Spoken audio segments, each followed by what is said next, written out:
I've been nice, I've been patient, I've played the game, I've respected the judiciary, I've gone to every appointment on time, but they bust in my house again. You went away from the females and you started talking about just how the world works. And that got me in a lot of trouble, it seems. I should have just carried on clowning on women. I should have just carried on saying women can't drive, and maybe I wouldn't have ever had to go to jail.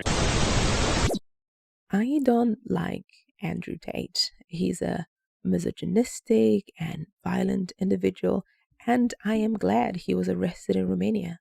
So, yes, I am biased when I talk about this topic, and I want to make it clear from the beginning. Now, with the disclaimer out of the way, let's dive into the rise and fall of Andrew Tate, how he built his empire in the manosphere, and the money laundering charges that eventually brought him down. Andrew Tate was born in the US from an American father and a British mother. After the divorce of his parents, Andrew Tate and his siblings, including Tristan, who is also involved in the money laundering allegations, moved to the UK with their mother. Tate started as a professional kickboxer in the 2000s with some success, but what gave him particular notoriety was his participation to the British Big Brother in 2016. Tate was known for his outspoken personality and controversial views, which garnered attention both inside and outside the house. His time on Big Brother was short. Tate was removed from the show after a series of misogynistic and inappropriate social media posts came to light. The show producers cited his online behavior as the reason for his removal. But the damage was done at that point. Due to his time to Big Brother, he became more famous, and Tate was able to leverage his fame to build even a more stronger online presence. In 2017, Andrew Tate moved to Romania, and he has publicly shared a few reasons for his decisions to live there. First, he said that he chose Romania because he believed the legal system there was more favorable to his lifestyle and businesses. Specifically, he mentioned that he felt there were fewer restrictions and less aggressive approach to business regulations, which allowed him to operate his ventures more freely. He also suggested that the law enforcement in Romania will be less likely to interfere with him compared to other countries like the UK or the US. Second, Tate claimed that in Romania he felt more free to live the way he wanted without being overly scrutinized by the media or the authorities. He has spoken about his disdain for what he perceived as overly restrictive social norms in the Western countries, and Romania was a place where he felt he could live according to his own rules. Finally, Tate mentioned that he enjoyed his lifestyle in Romania, where he was able to pursue relationships with multiple women in a way that aligned with his personal, let's call it values. He described Romanian women as more flexible and less judgmental than the US other women in Western countries. However, contrary to what Tate may have believed, Romania has laws and police do investigate crimes. I know it's pretty shocking. In late 2022, he and his brother Tristan were arrested in Romania in connection with human trafficking, money laundering, and tax evasion. Before we talk about Andrew Tate's charges, let's look at the legal-ish ways in which he made his fortune. Tate was a prolific content creator, making money like all content creators do, like ad monetization and stuff like that. But he also made a lot of money with his multiple businesses venture, particularly the Hustler University, the War Room, and cryptocurrencies. Tate launched the Hustler University as a membership platform, which charged approximately $50 a month for access to courses on making money through methods like, those quick money methods like cryptocurrency, e-commerce, and copyright. Just those get-rich-quick scheme. The platform employed an affiliate marketing program where members earned commissions by recruiting others. So just, I am a member of the Hustler University and I get you in as a member, so I get paid a little bit for that. And then if you get someone in, then you get a little bit of money from that membership. I also get a little bit of money because you were my member in the first place. Like a pyramid of some sort. the Hassler University was rebranded and eventually had to shut down, mostly because, well, the affiliation marketing program was just a pyramid scheme. Another business venture was the War Room, which compared to the Hassler University was a higher ticket membership because it costed $8,000. The War Room focused on self-discipline, personal development, accountability, and individualism.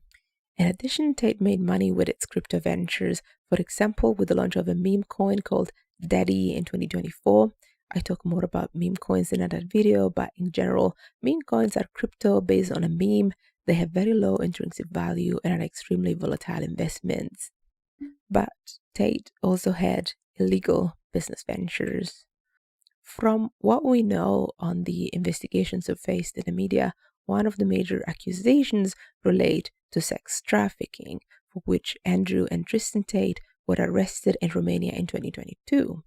The New York Times reported that prosecutors in Romania accused Tate and his brother, along with 2 Romanian women, of forming an organized criminal group in 2021 and trafficking women across Romania, Great Britain, and the United States.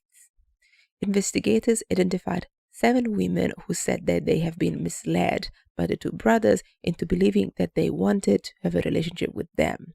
The women were instead housed in a compound near Bucharest and forced to appear in pornographic videos that were shared online. Both through his legitimate and illegitimate business ventures, Tate made £21 million between 2019 and 2022, but this money was not declared in the UK or in Romania. So where did the money go? Human trafficking is a predicate offense, is the initial illegal activity that precedes money laundering, because human trafficking creates illicit funds that need to be laundered somehow. On top of that, Tate has also done tax evasion because he did not declare his legal gains either. Tax evasion is also a predicate offense which requires money laundering. How did the Tate brothers launder £21 million? The 2 brothers had an accomplice, a woman in the UK identified as Jay. Fundamentally, the money was moved in 2 ways. First, part of the funds were transferred into Jay's account, which she then funneled into accounts controlled by Tate brothers through a payment processing provider. Secondly, Jay transferred additional funds from her personal account, held in a money remitter, to both Andrew Tate's crypto account and one under her own control. The Tate brothers then used these illicit funds to purchase luxury cars and real estate. Money launderers usually transfer money between different accounts held by different providers and also convert fiat currency into crypto and vice versa in an attempt to disguise the true origin and destination of the fund. This phase is usually referred to as layering. In this phase, it is very important that money remitters, payment service providers, and crypto service providers are vigilant to potential red flags. In this case, the service providers involved with the Tate brothers and Jay did just that. They identified suspicious activities, closed the account, and froze the funds, ultimately providing critical information that helped law enforcement make arrests.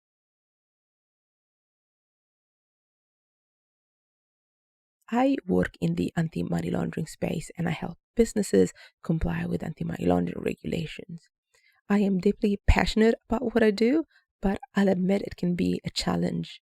Anti-money laundering procedures are often disliked by businesses because they come with a cost, and it's disliked by many customers that are frustrated by having to provide identity documents every time they want to open a bank account or open any account with any financial institutions. It's sometimes disheartening to work in a field that is widely viewed as an hassle, as a disturbance, and it's tough to convey just how critical these obligations are for the stability and integrity of our financial system and our society. But cases like Andrew Tate's arrest really highlight the importance of anti-money laundering efforts. Money laundering, it's not an exotic crime relegated to who knows where, beautiful islands or shore. It's a pervasive issue that touches nearly every crime. Dangerous criminals like Tate cause real harm. They exploited women for financial gain, trafficking them across borders, away from their families and their support networks. The emotional and psychological damage that these women have suffered will last a lifetime. But this story does not have an happy ending, unfortunately. After being held in Romania for more than 2 years, prosecutors allowed the brothers to leave the country in February of 2025. This after several high-level Trump's administration officials took an interest in his case, including Trump's son, Donald Trump Jr., who called Tate's arrest in Romania absolute insanity. In addition, the Romanian foreign minister was reportedly approached by a Trump envoy about Tate's case at a security conference in Munich in February, weeks prior to Tate's return to the US. When asked if Trump had played a role in Tate and his brother's release, Tate's lawyer said, "Do the math, these guys are on the plane." Criminal investigations against the brothers continue in Romania. The Tate brothers will still need to appear before judicial authorities whenever summoned.